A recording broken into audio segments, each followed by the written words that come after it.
So, hello everybody, and thank you for joining us this morning. I'm Cally, Business Development Manager at CIPS. So my main role is to work with the employers, identifying their apprentices and onboarding, and also managing the relationship throughout the programmes. And that is for our current Level 3 and Level 4 programmes. Today we are going to cover or give an overview for the new Level 6 Procurement Apprenticeship. So just a brief introduction for you, Bal. Sure, thank you. Good morning and welcome everybody. My name is Balwinder Gill. I'm Head of Apprenticeships here at CIPS, and obviously I work with Cally and the rest of the team to make sure we deliver a great set of programs for you. So we're going to today, like I said, we're going to cover where we're at with the new Level 6 Senior Procurement and Supply Chain Professional Apprenticeship. So just a little bit of housekeeping before we get into the presentation. You are on mute, so if you do have any questions, please use the Q&A function to pop them in there and we will cover them at the end. The session is going to be recorded, so we will share this after today's presentation along with the slides. So today's agenda, what we're going to cover and go through with you. So Bal will give a brief overview of the background, how we've got to where we are now with this particular apprenticeship standard. I will then move on to the current programs that we have. We're going to look at the structure of the Level 6, eligibility and funding, as there are some key points to go through with regards to eligibility for this particular standard, and then the timescales and next steps for you. Okay, shall I kick off? Yes, please. Yeah, you over to with the background, Bal. Brilliant. Okay, so again, welcome everybody. So yeah, just to kick off, just to give you a little bit of a background into how we've got to where we are today. The design and the development of this new apprenticeship began quite some time ago, but almost 4 years ago, believe it or not. It was led by a group of employers called the Trailblazer Group. And that quite recently was chaired by a lady called Emma Law, who works at East Sussex Local Authority. The Trailblazer Group sort of made their sort of final submission to IFATE, and that's the Institute for Apprenticeships and Technical Education. They're the body that oversees the development of new apprenticeship standards. And that was submitted in July 2023, and approval was granted late in September. And it's fair to say the preference for the group was always, from day one, to have a combined Level 5 and 6 apprenticeship. And this is what the whole sector were looking for, and I say very much needed, and what essentially would have been a direct pathway to MSIPS after completing the Level 4 apprenticeship. However, with these things, best intentions and everything like that, during the development phase, the proposal to have a combined Level 5 and 6 was rejected by IFATE, because the reason for that was that only one qualification is actually allowed to be mandated within one apprenticeship. So you couldn't have two qualifications. So what the group did, was to look at which qualification to mandate, but still trying to keep it within a combined sort of learning content that covered both levels, but within a Level 6 apprenticeship. And that might sound quite sort of complicated.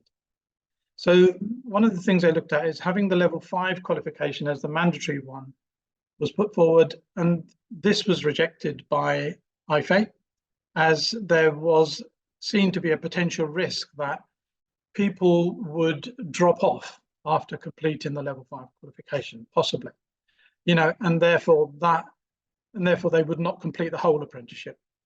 And this would in turn affect achievement rates, and this is something that they were very keen not to have, because that is, believe it or not, something that has currently affected the current Level 3 and 4 apprenticeships. So within a combined, that was seen as the major risk, and for the reason for that rejection. So they then looked at having the Level 6 qualification mandated. But this then turned out to be rejected, this time by the endpoint assessment organisations. The reason for that is that the apprenticeship was seen to contain too much learning content for that particular level. In other words, we would have been covering all of the learning at Level 5 and 6, but the apprenticeship was a Level 6. So the endpoint assessment organisations felt that that was not viable, in that respect. So therefore, after sort of 2 submissions, the Trailblazer Group finally approved what we have now, which is basically a standalone level 6 senior procurement and supply chain professional apprenticeship standard with a mandated level 6 professional diploma in procurement and supply as the mandated qualification. So although sort of a potted history, and myself having been involved in quite a large part of that journey to get here, I think, it's still a really huge achievement, and it has come about after a sort of great deal of resilience and tenacity from the employers on that Trailblazer Group. So this is where we're at today. So I'll hand over to you, Cally, to give the rest of the background. Thank you. Thanks, Val. So what this slide shows here are it shows the CIPS qualification framework, firstly, and then where the current apprenticeship standards fit along that journey. So we currently deliver the level 3 procurement and supply assistant apprenticeship, and the mandated qualification is the level 3 advanced certificate. Level 4 is the commercial procurement and supply with the level 4 diploma. And as Val has just kind of given a brief introduction to, we now have the level 6 senior procurement and supply chain professional apprenticeship standard. So that does really leave the level 5 without an apprenticeship. So what we have in place and what we're looking to do is what we call a fast track qualifications program to bridge that gap and to ensure that our apprentices and our employers do have a clear kind of learning journey through to achieving MCIPS. So this is what it currently looks like. As I said, we're covering level 6 today, but if anyone has any questions around the level 3 or 4 programs, our contact details are shared at the end, and I will happily go through those with you.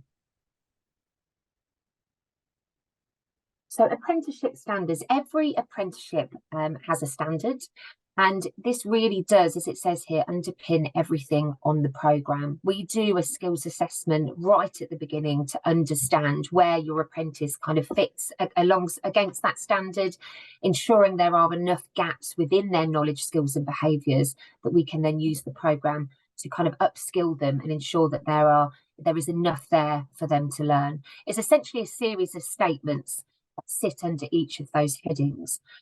So with the level 3 and level 4, what we currently do is kind of work with the employer and the apprentice to close those gaps to ensure that scoring is lifted when they get to the end of the programme. And that's really where the individualisation of the programmes come in, by using those KSBs for each individual apprentice and employer. So they are right across the board. Every apprenticeship has those statements of what we call the knowledge, skills and behaviours. Another mandatory requirement of an apprenticeship is the off-the-job learning.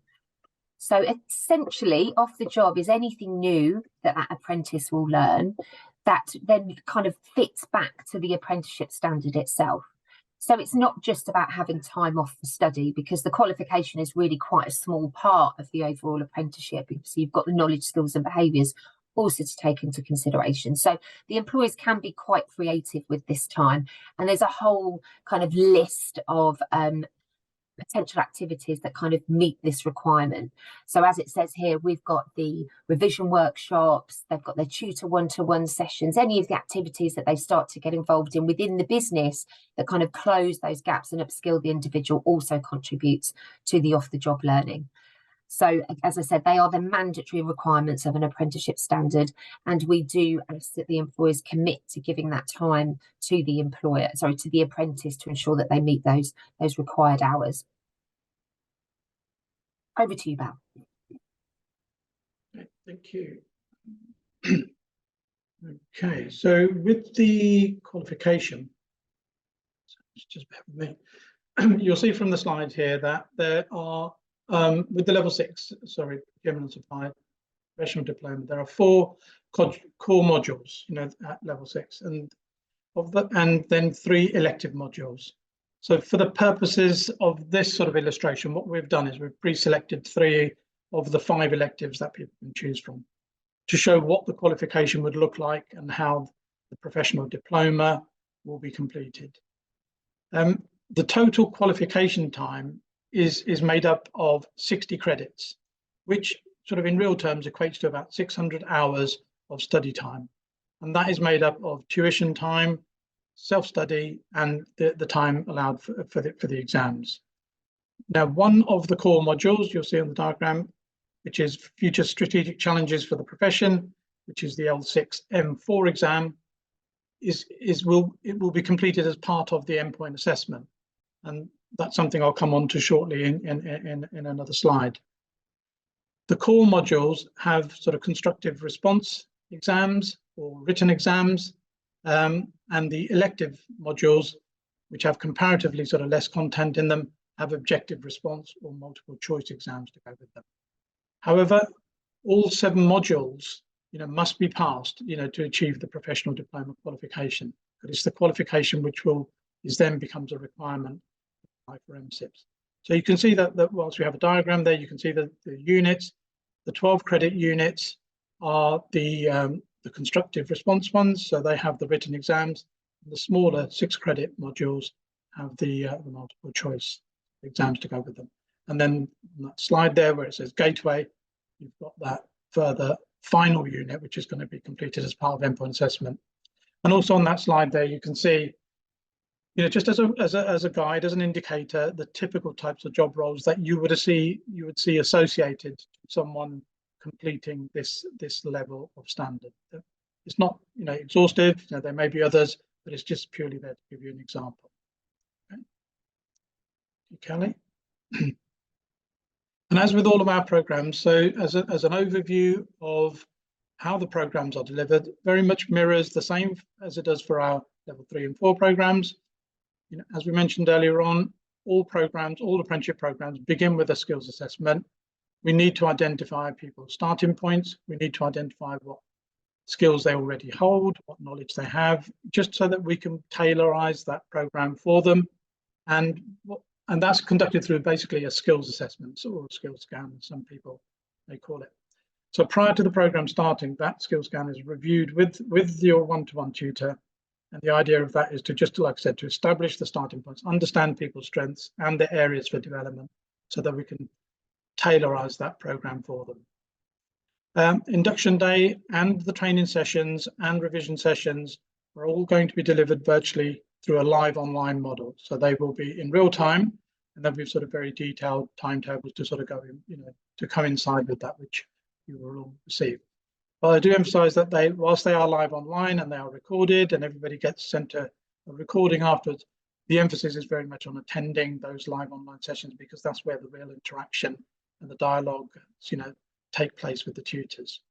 So what we haven't put in there, because the program is still in development at the moment, is the number of training sessions and revision sessions that will, to coincide with those modules that I did earlier.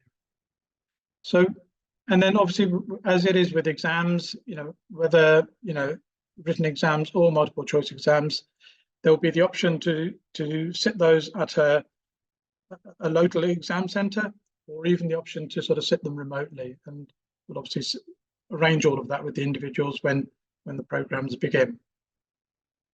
The main thing to point out is as with all of our other apprenticeship programs, every apprentice receives a dedicated one-to-one tutor and a dedicated learning and development coach.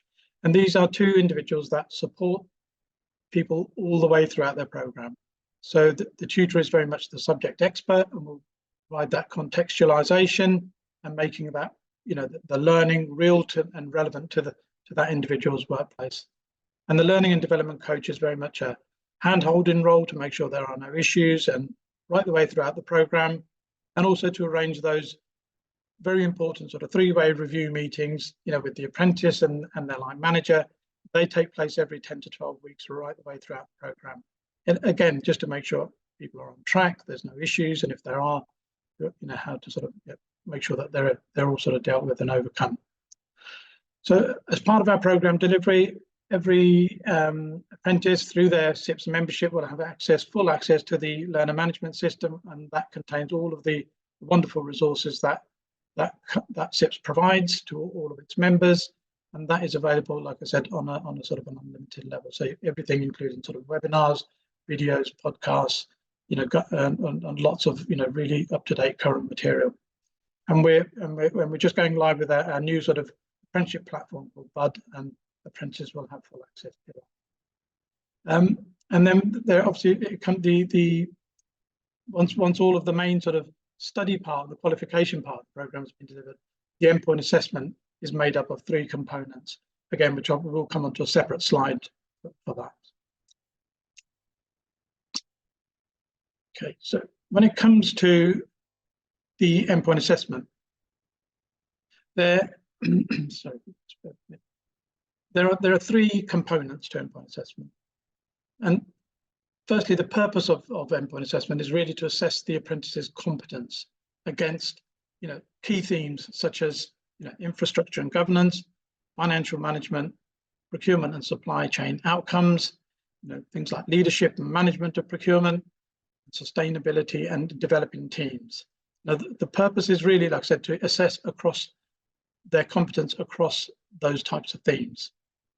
The 3 components, firstly, is the portfolio and professional discussion.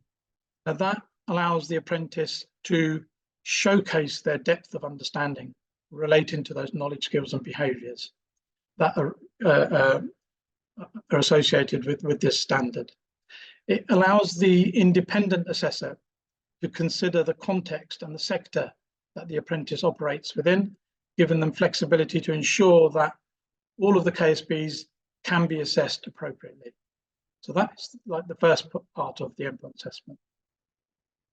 Then there's the presentation, and that must cover, either one of these sort of following areas, like either a strategic project or a program that the individual has been leading on. It could be a change project that they've led, tendering project that they've led, or even a project that has, which possibly has a distinct social value element. And that sort of project title of the presentation will be agreed, obviously, in advance of the presentation. And the purpose of that presentation is really to allow that apprentice to demonstrate their competence against a number of sort of, the key grading descriptors. It's also an opportunity for them to sort of fill in any gaps that there may be, for example, within their portfolio. And then the final part of endpoint assessment is the L6 M4 exam. And this is sometimes referred to as the case study exam. And because it is an exam, it's delivered under exam conditions and taken exactly as the same as all of the others. But the details of that scenario for that case study are provided just before the exam is due to take place. And it's usually around about a week before. Okay, and the other parts of the, obviously, just to sort of say, the remainder of the level 6 units obviously have to be completed and passed before somebody can move into the endpoint assessment.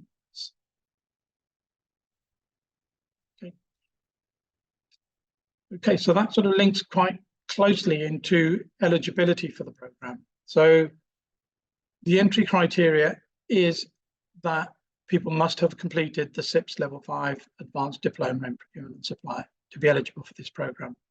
And if they have sort of begun their journey on, or their learning rather, on the Level 6 program, that is also acceptable, provided they haven't done too much of the Level 6 program. But more essentially, they mustn't have completed L6 M4, which is that final exam, which is sat as part of the endpoint assessment. So, for example, if somebody has set one module of Level 6, that wouldn't sort of bar them from joining this program. So they're the 2 main sort of eligibility criteria that people need to be aware of. The rest of them are obviously the same as for all other apprenticeships. For example, the eligibility in terms of being a UK national, being over the age of 18, which is what we would expect for this standard anyway, and then the working hours of if people do happen to live outside of England's borders, that is absolutely fine, provided that they're working as a minimum of 50% of their working hours within England itself. So quite often with national organisations, we do get people that live either just across the border in Wales or Scotland, and it doesn't bar them entirely. And as we mentioned about the off-the-job requirement, formerly known as the 20% rule, recently sort of changed to sort of an individual must spend a minimum of 6 hours of their sort of working time completing those sort of different range of activities so that those can be evidenced at the end of it. It is one of those things that we have to check before they can start their endpoint assessment.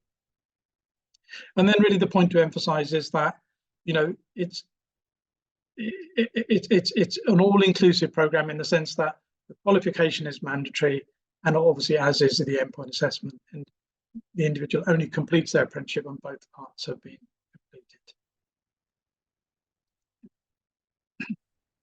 Okay, so just to go into one of those eligibility requirements in a little bit more detail, again, as Bal said, this is the same with our level 3 and 4 programs, but just really to cover about the level 2 requirements. So we ask to see copies of those certificates when they enroll for the program, and there's a number of reasons for that. So it does specifically need to be in maths and English. In the UK, that's equivalent to a grade C or above at GCSE level.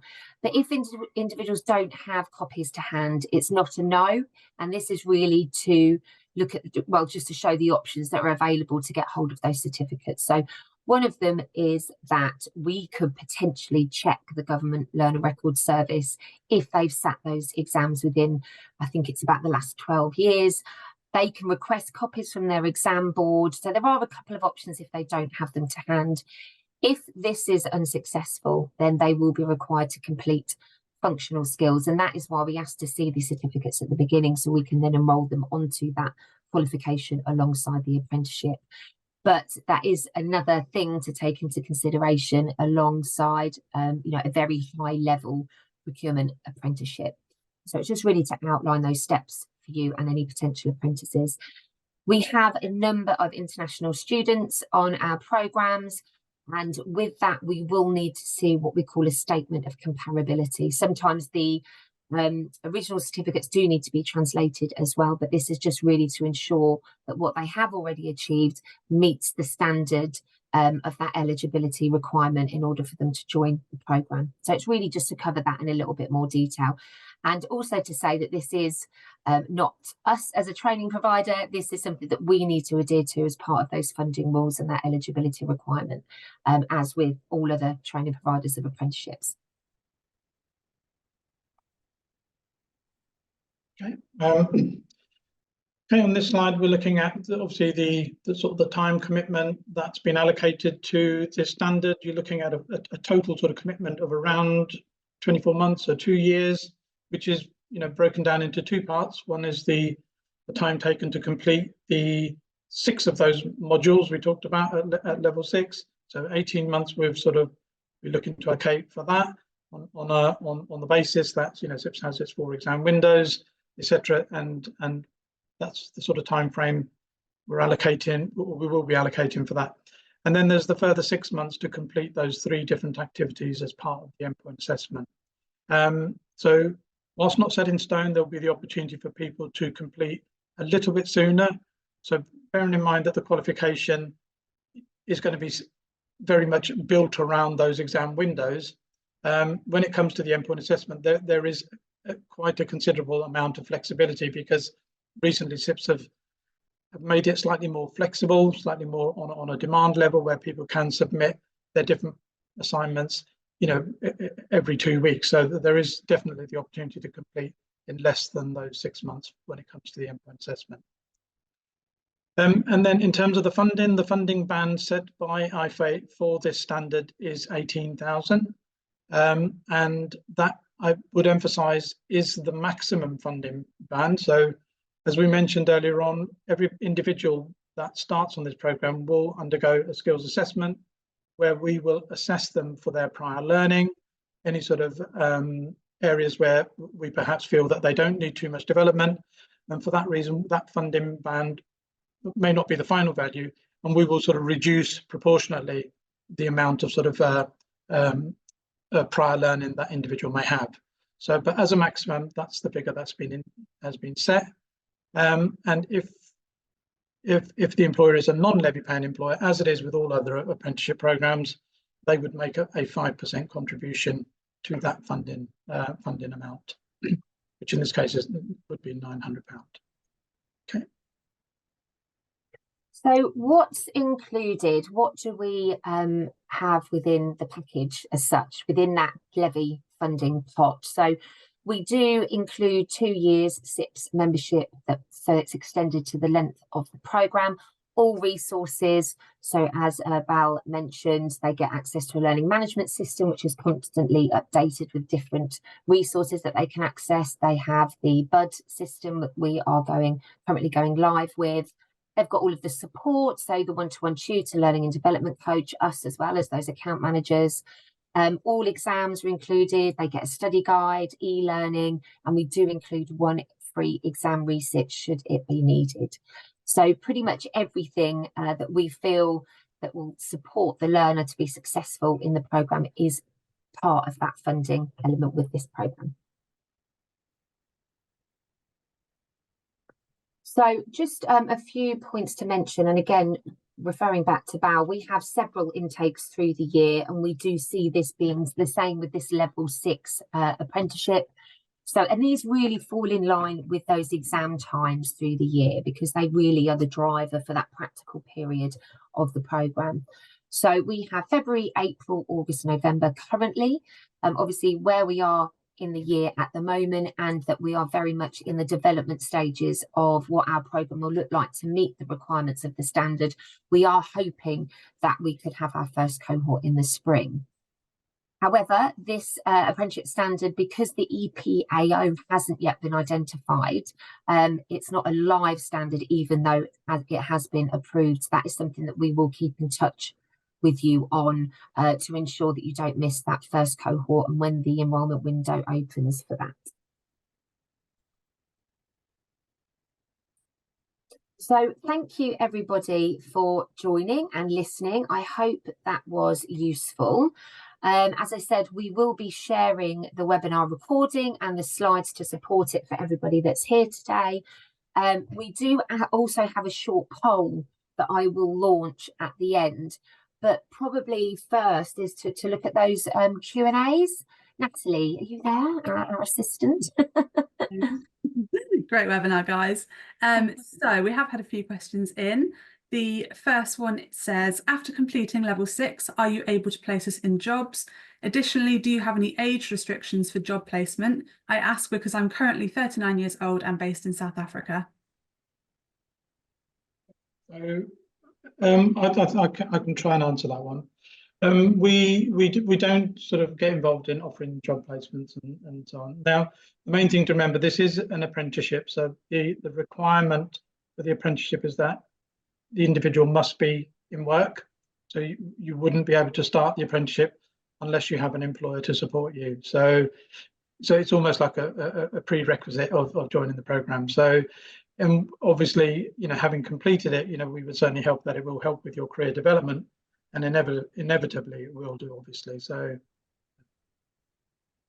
okay, I always sort of guide people to our CIPS, our new sort of CIPS career guide, you know, career page, which has lots of, you know, job opportunities on it and lots of further careers advice as well. Mm-hmm. Perfect. The next question is, do CIPS provide the apprenticeship directly or only through training providers? Okay. I can, yeah.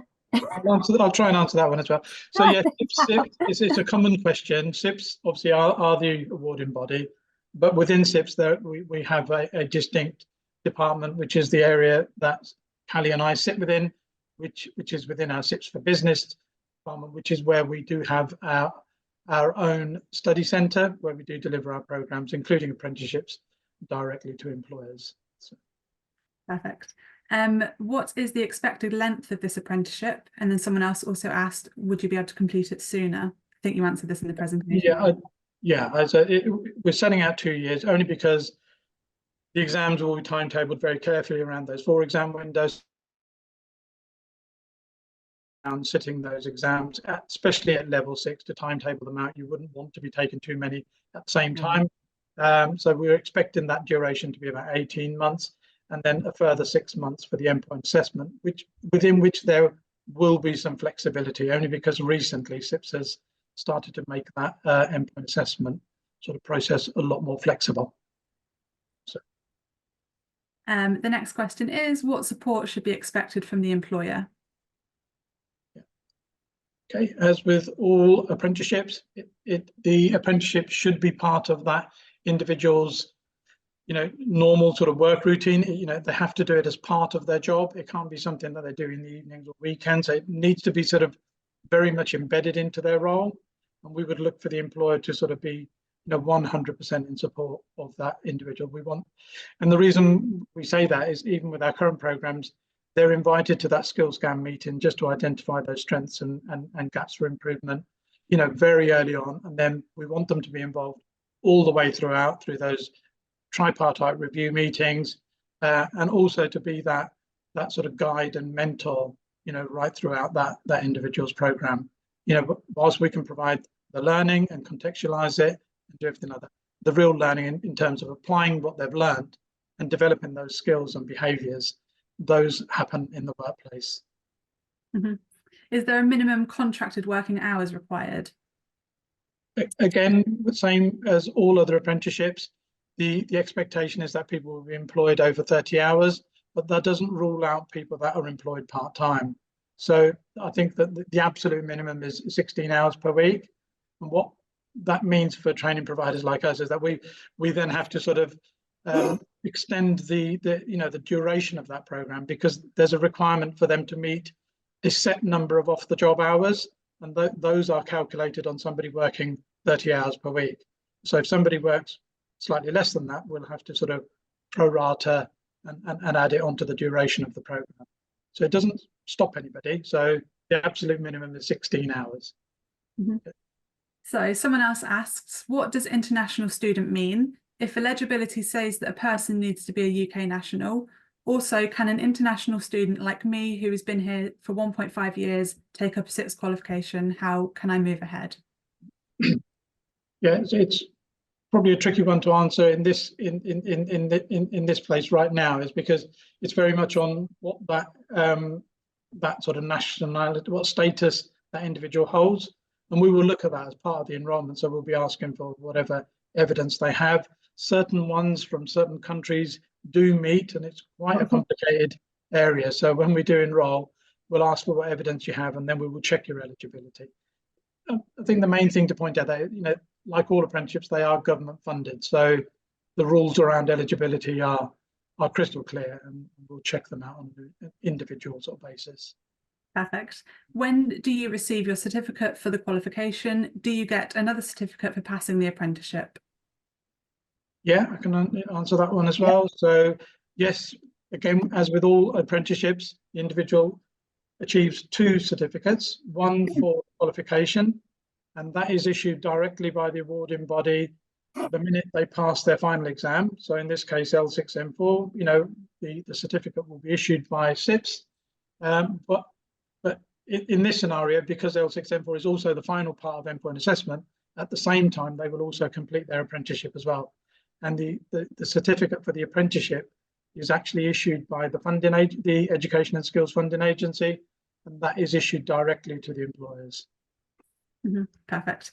And the last question we have today is, in the eyes of CIPS, are CIPS members viewed differently if they do a level 6 course or apprenticeship? No, there's no distinction whatsoever.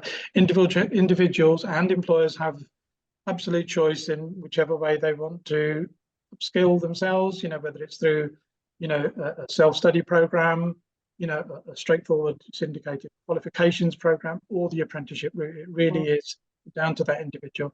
And I think it's best to sort of look at, people should consider what is best for that particular individual. Because like we're talking about apprenticeships today, and these are very much work-based qualifications. So they're very integral to an individual's role. So if that is the desire of that employer, then definitely apprenticeships is the way forward. But otherwise, there are other routes to getting qualified too.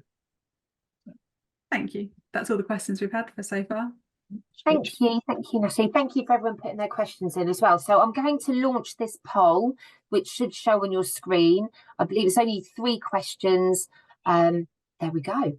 If you could just quickly take a few seconds to complete this, helps us with our kind of follow-up.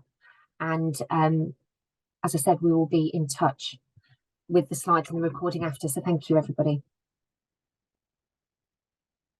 As those results are coming through, I mean, it's great to see, people are clear. But if anybody is unclear, anything that isn't clear, then obviously you can see our contact details there. Feel free to reach out to either myself or to Cally, for any questions, and we'll obviously do our best to sort of keep you updated with developments.